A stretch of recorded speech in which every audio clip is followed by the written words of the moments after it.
Hello and welcome to the studio. I'm Lea Sellers and today we're discussing purpose-driven leadership in technology, and this roundtable is sponsored by Cisco. And I'm joined by Fergus Boyd, Danny Attias, Abdul Baba in South Africa, Phil Brunkard, Paul Coby and Freddie Quek. So I just want to start by asking all of you what we mean by purpose these days. Danny, let's start with you. I think purpose is about the impact that we have on society and your role in addressing that impact. So where do you fit into that really complex world of having a positive impact on society and the environment? Good, thank you very much. And Paul? So the purpose of Johnson Matthey, which I was the CIO of, was to make the world a cleaner and healthier place for today and for future generations. And after 29 Zoom calls, some of which weren't the most effective perhaps, I always used to say, remember everybody, that's the overall purpose, that's why we're doing this. Because you're saving on air trips? No, we're actually producing blue and green hydrogen technology and hydrogen fuel cells, and we provide a third of the world's catalytic converters to clean the air. Good, thank you. And Freddie, what do we mean by purpose? So if, it feels like it's such a obvious question and answer that everybody needs to have. And if I relate to the sort of the BCS, which is the professional body for IT professionals, their purpose is to make IT good for society, right? So, everybody, including, organizations, to the industry, to even us as individuals, we all need to have a purpose in life. And this is why I say such an obvious question. But you know what? The answer is not obvious. No, but the question is quite basic, isn't it? Yes. Fergus?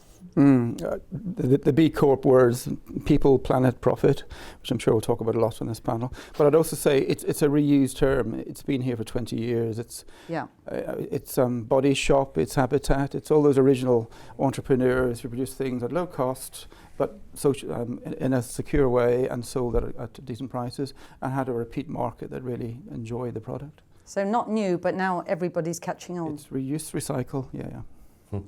And Phil, is it now purpose over profit?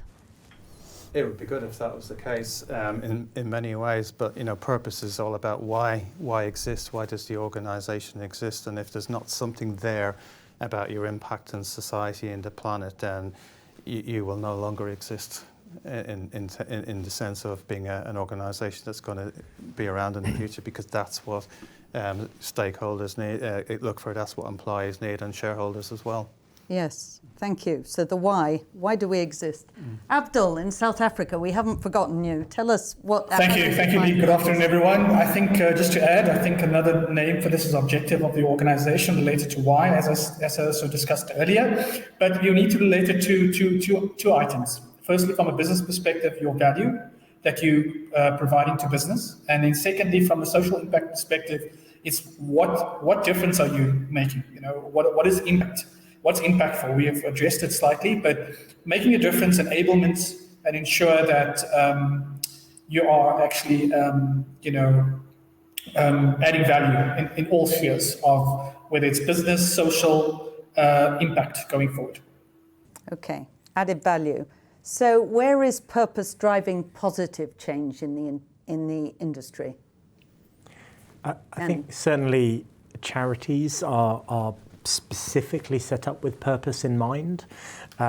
They exist to address a problem and make themselves redundant if they're supremely successful.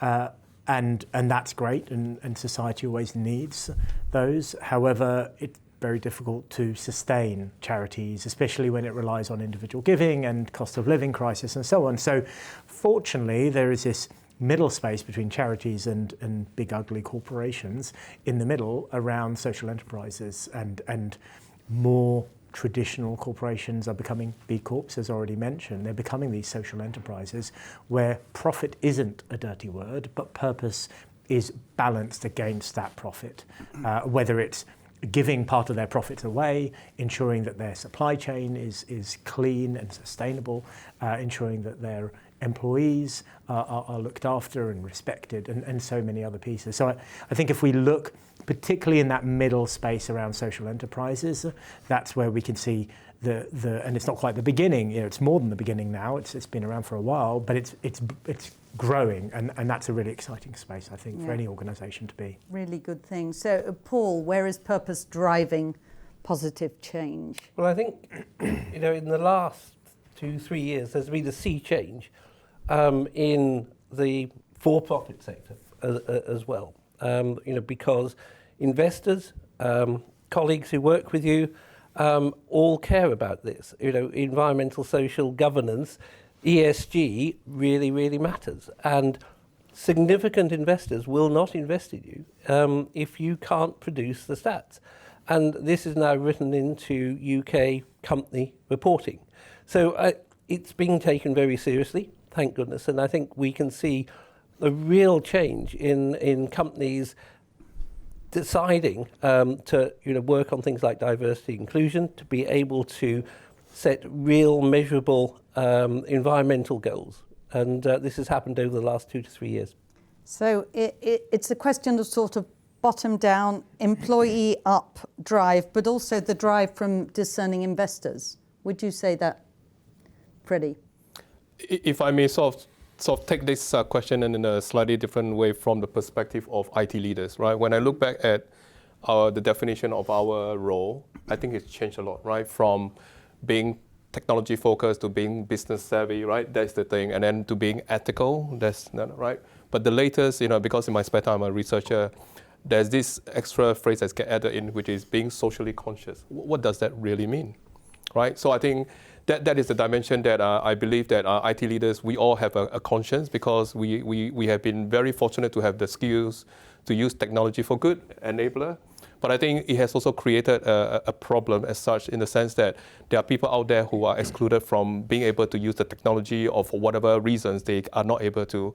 So I think I see that positive change where IT leaders and IT sector is coming together to try and understand and address that issue.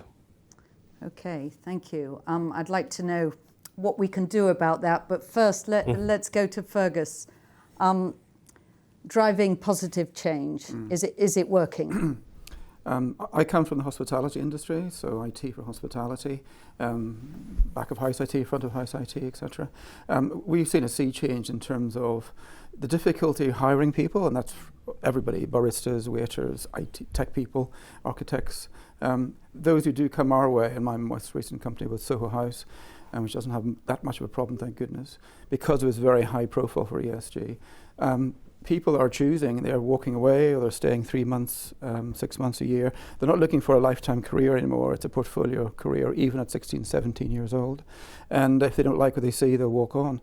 And they can pick and choose. So I think that is forced to see change. Corporations have to wake up and not just tart up their objectives and brand values. They have to really focus on the real purpose. And ESG has been mentioned, and if you don't have that now, you're going to lose people very quickly. So it's not just words, in other words. You're talking about talent they attraction have to live and the retention. brand, live the brand. Yeah, live the brand, yeah. Phil? Well, I don't know. I think there's some organisations where it's still just a little bit too much of a tagline, and it's whereas others are just still at the learning stage in terms of how to wove it into the fabric of the organisation. So what I mean by that is actually what does it mean to actually flow down the purpose, and whether that's true values, into what people do on a daily basis, and actually aligning the purpose with the actions, the objectives and goals that people have, and actually have that as a way of working that's sort of embedded into objectives, embedded into how we scale up the organisation for greater awareness and focus on having the right values, and how that's disseminated and recognised across the organisation as a whole. Exactly. So it's got to be organisational wide, as it were. So Abdul, we haven't forgotten you in South Africa. Tell us. Sure. So if we look at IT leaders going forward, we focus on primarily trying to support profitability, growth, and efficiency. But if we take purpose and we take, as I said, objective of making a difference, how do we ensure that we provide basic infrastructure? And basic infrastructure allows for growth, for connectivity, and for accessibility of information. As you know, information is key, and how do we create that so we create positive change? The second aspect, I think, it's about skills development. Obviously, South Africa being a development country, we want to ensure that we transfer knowledge and want to give back. How do we take experience, capability, and start building skills in South Africa? So I think that's what what's happening, and building ground up, as you said, bottom up, but also and actually embracing our skill set and building skills from bottom up, but also giving access to skills and technology, especially with the fourth industrial revolution. I don't think we have challenges in South Africa, obviously, with basic infrastructure and with access to information around the fourth industrial revolution. How do we get to that level? So I think it's providing access and also skills development. Thank you. Can you give us any specific examples, Abdul? Sure, I think. Sure. I think the example that we are looking at is obviously creating basic connectivity, and Wi-Fi, for example, is one of the aspects that we are working with, and to ensure that we have key areas, or most of the key areas where we have accessible, educational centers, social centers, where we need to ensure that Wi-Fi becomes a basic necessity. It allows for growth, it allows for information, it allows for learning, it allows for skills transfer. So that's an example that we are trying to provide, is ensure that we provide basic connectivity. And I think with that, it provides development for growth, it provides development for learning, it provides development for progression. And I think that's the example that I think is when I say basic infrastructure, that's the start. And then how do we enable taking just basic connectivity and ensuring that we provide skills development in areas that we can enhance and develop social and economical areas of importance. That's really good to hear. Thank you for that. Has anybody else got specific examples of purpose-driven initiatives? Danny? Well, all of you have. I was going to call Paul into this. So Paul and I both used to work for the John Lewis Partnership at slightly different times. And at the outside, it's selling fancy furniture and lovely food in Waitrose, but actually it's got 100 years of history about being a social enterprise, about being partner, employee owned, democratically run, and it's not something you really see unless you're inside, but the way the relationships with the suppliers, the relationships with the environment are absolutely key to the principles of the way the partnership was created, down to profit sharing with its employees. It's quite incredible, actually, 100 years ago, creating something like that. And more and more businesses need to be run in that way. But why aren't they? Why aren't they? I've often wondered that about John Lewis. They make lower profits, presumably, so there's a cost involved. But why don't other companies follow that example?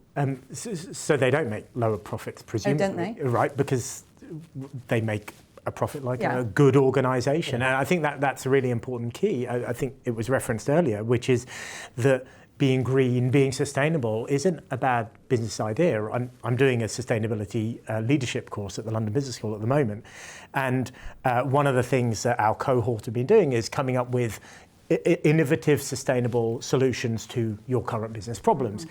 And when we were working in a group, I took each one and I asked people, I said, if you took the green element out of that, took the sustainability out, just that idea that you've got, is it a good business idea?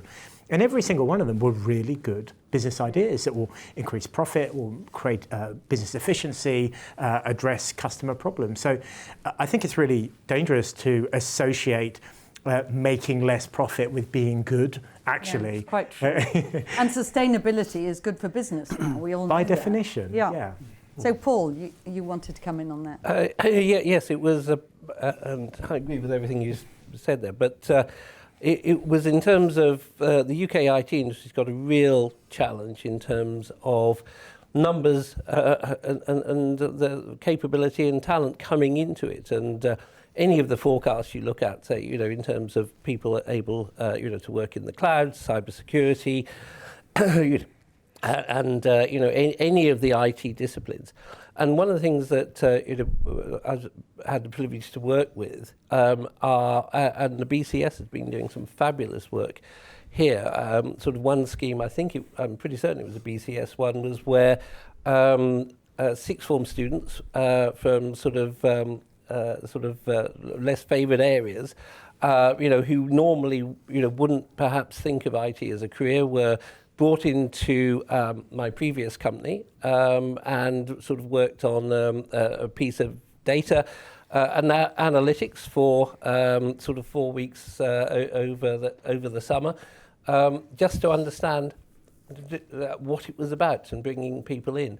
Another area that we've worked on is you know, when people leave university, they have got quite a lot of debt. You know, from the sort of grants.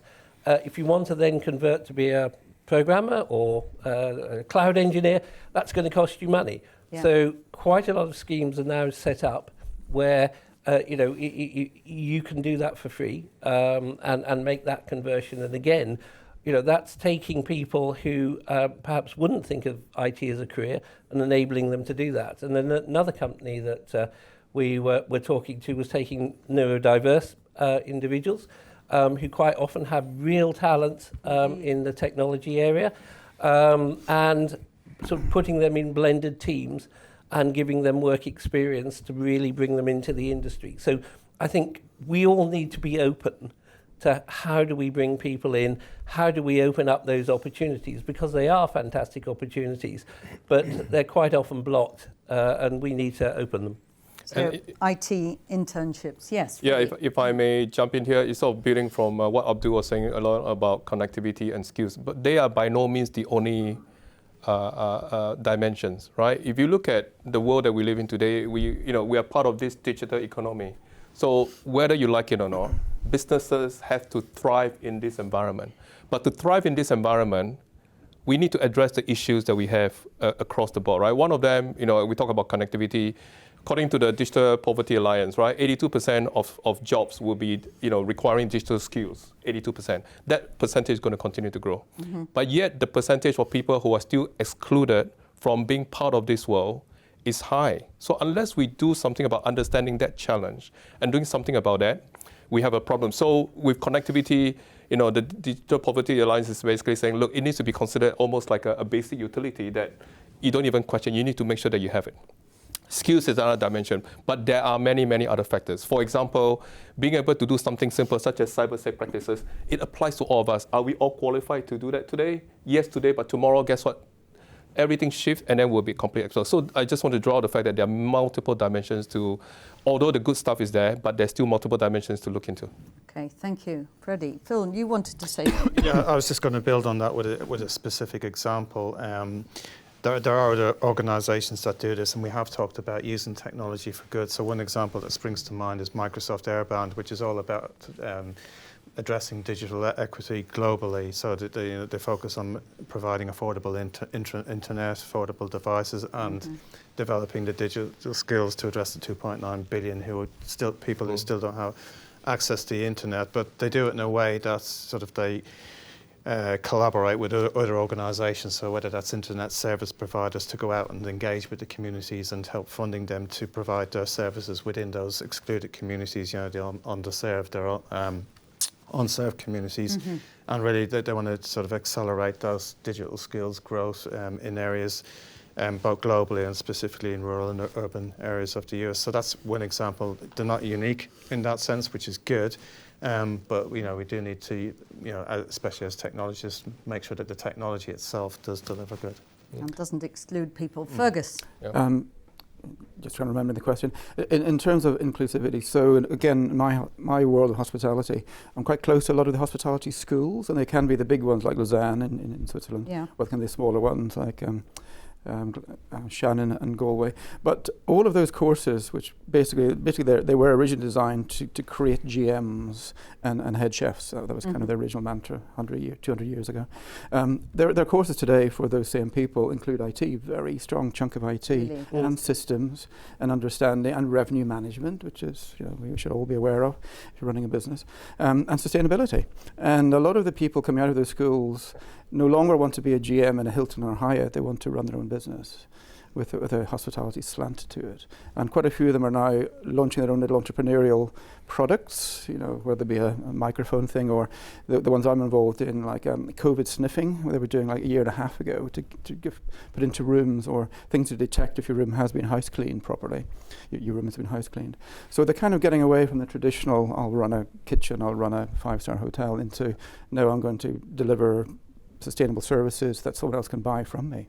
Is that not difficult for the hospitality industry, though? Because you're not getting enough people. That and Brexit. But no, you're getting people who've got a back to the original question, a kind of balanced scorecard. They can do this, the T-shaped people or pie-shaped people. They can do multiple things, not just pure IT. Oh, I see. Yes, multi-skilled.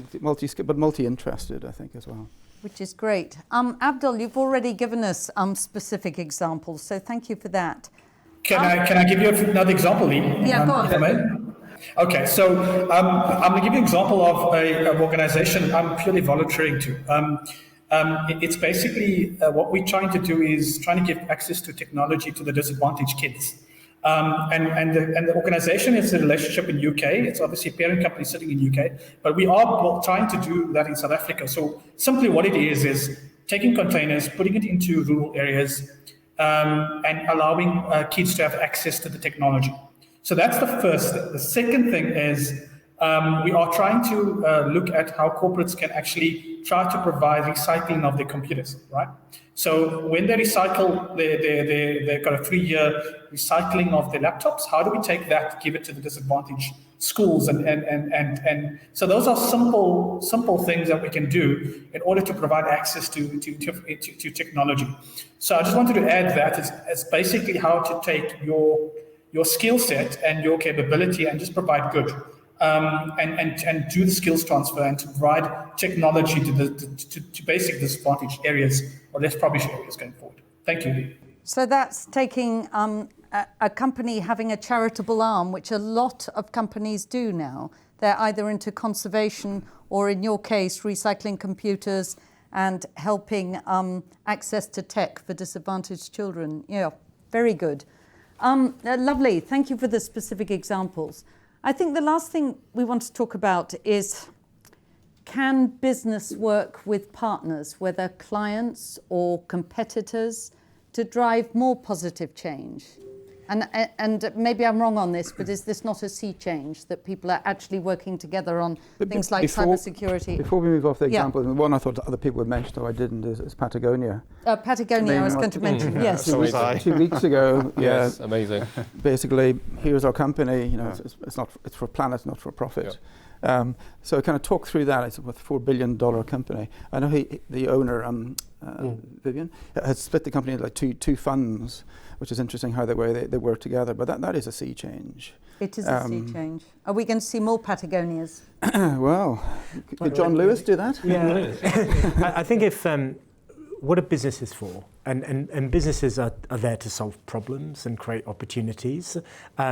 And scale up the solution, providing a service. That's what businesses do. They find a niche, they find a gap, they find a problem, and they solve it and they scale it. That's the difference between the freelancer and the business. Mm-hmm. So as these problems and opportunities become more so, then businesses are going to start to shift in that direction, and also their staff aren't going to work for them unless they are taking initiative, and their customers aren't going to want to buy from them. Patagonia being a good example of people will pay a premium because they know that premium is there for a good reason. However, I think to your question, it's a global problem. And so no one person or one organization is going to be able to solve global problems. So partnerships and collaboration are absolutely fundamental. Pooling together those initiatives, pooling together those resources, breaking down those barriers. And it's starting to happen in some sectors. Freddie and I are in the education sector now, and so that entire sector collaborates extensively. We're not going, oh no, that's secret, we can't tell you how we do this. I was previously in the charity sector, and the same, no one was holding any secrets from anyone else. Even if you're in competition, right? There's no point, you're there to solve the same problem. So where you're there to solve a particular problem, which is this existential problem, more collaboration across industry, across commercial organizations is going to be key. And it's already starting to happen, but that's going to be paramount. If I can jump in with an example here, right? So we talk about the digital inclusion issue, right? This is an example where it's such a big problem that no one can solve on their own, not the government, nor the richest company or the richest individual. And the way to solve it is that actually we can learn a lot from the tech industry. One thing that the tech industry has done well is look at the way the internet is created and is regulated, self-regulation. Look at the ecosystem that the tech industry has created. We can play to those strengths and apply that to solving societal problems, right? So this is an example where if we all join up together, right, this is why joining the dots, right? It's about making sure that everybody knows who is doing what and join it up. You'll go further and you go faster rather than trying to do everything yourself, because those days of trying to think that you can solve all problems on your own is over. Well, while we're all here, we can solve a lot of problems because you all work in different industries. So on that point, is there an option? I mean, two companies working together with shared mission, goals, values, etc., decide to say, let's create between us a fund, a trust fund. So 1% of my value, 1% of your value every year will go into this, and we'll set up a team of trustees who look after, independent trustees, not from our board, who look after it for us. That's kind of getting into the John Lewis world, but not quite as partner-led. But is that a charity? Is it happening? Well, I don't know. It's an idea, though. It's an idea. Why can't we do that? And even if you think about the circular economy, just take shoes as an example. If Attias or Allbirds or Veja decide you can return your shoes and we will recycle them and reuse the material, that's quite siloed. Rather than going, bring us your shoes and we will recycle them. And that's key. That's where joining together is so essential rather than being siloed. And 5 years down the line, the company that you bought from doesn't exist anymore. You've got to join resources together. Then think about the shoes or think about a car. It is now required that you understand, what the environmental impact putting that together. So, so if you're building the components of the car, if you're building the battery for electric or conventional car, or whatever those components have got to be tracked, and that's got to be an end-to-end measurement, and you've got to be able to exchange hard data on that. And I think that's where IT professionals, the CIOs in each of those companies on that supply chain, play an absolutely key point in providing accurate measurement and being able to join that up, and that's going to be required. It's not going to be, well, we ought to sort of have a group hug and work together. No, you need to know, and we're going to have to do that. Oh, thank you. We're very nearly out of time, but a quick word from Phil and Abdul just on this collaboration. Yeah, I mean, we're seeing a trend of co-innovation partnerships where there's recognition that actually there's mutual benefit in being transparent around how you innovate together, and actually that's starting to transcend themes around purpose and sustainability, etc. So that's one area. And an example of where I do see organisations within a sector actually collaborating is the housing association sector, where there's not so much competition between each organisation, but they all do the same thing. They have the same problems and challenges. So there is a group that actually brings them together to do design prints, to solve challenges, work together, and then take those ideas and solutions back into their organisation. Okay, it won't get to the point where they're all sort of developing a solution collaboratively and then providing it out to the sector, but at least they're solving the problem together and taking it back to their organisation. And there has to be trust, obviously, with that. Exactly, yeah. Trust is key. Abdul, you get the last word on this, on collaboration. Absolutely, thank you so much, Lee. The question in what's happening in South Africa is there's a trend of business incubators and good ideas coming in. And obviously there's a trend around not an infrastructure fund, but crowdfunding. So where there's funding coming in, and obviously there are funding given to great ideas going forward, and the partnerships is quite key, especially from a private sector going forward. However, in the industry that I am in, obviously from an infrastructure perspective, partnerships are key. We obviously focusing on working with private sector together so that we can actually improve the infrastructure, but also ensure that we provide capabilities around social economic impact. So that is very, very key, especially in South Africa being a developing country. So I think that's still going to continue, and I think that will be needed going forward, especially in the technology side, where we're working with key technology partners as well, to ensure that we firstly address the impact, make a difference, and achieve what we want to focus on is creating focus on the citizen and obviously service delivery. So I think those aspects are quite key, and obviously innovative ideas to work differently and to see how we can solve problems in a more innovative way, and moving towards that going forward. Thank you, Lee. Thank you. Thank you very much, everybody. All some very encouraging ideas and discussions here. We've decided that IT should be good for society. I think Freddie said that. ESG really matters. We talked about talent attraction and retention, and then partnership and collaboration and how that can be good. And purpose is planet rather than profit. And digital equity we also talked about, didn't we? Well, thank you all very much for a great discussion. Thank you. Thank you. Thank you. Thanks, Abdul.